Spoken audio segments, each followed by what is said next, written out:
রোজার আসল উদ্দেশ্য হলো আত্মার পরিশুদ্ধি। এটা শুধু না খাওয়ানো ও সম্মান নয়, মায়ের সেদিকতা। মা, ভাই বোনের সাথে সদয় ও সহনশীল হও, ধৈর্য ধরো, ভাল্লা কথা বলো। জি আব্বা। মা, 5 ওয়াক্ত নামাজ অবহেলা করো না। নামাজ ত্যাগ করলে আল্লাহ রাগ হয়, এটা জীবনের সবচেয়ে গুরুত্বপূর্ণ দায়িত্ব।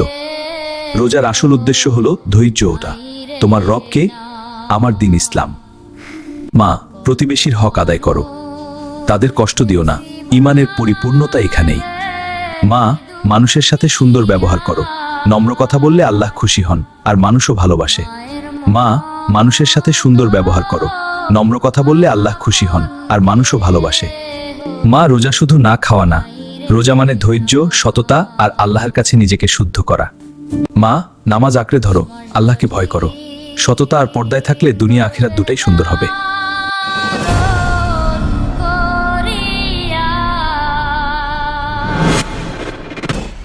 সকল দূর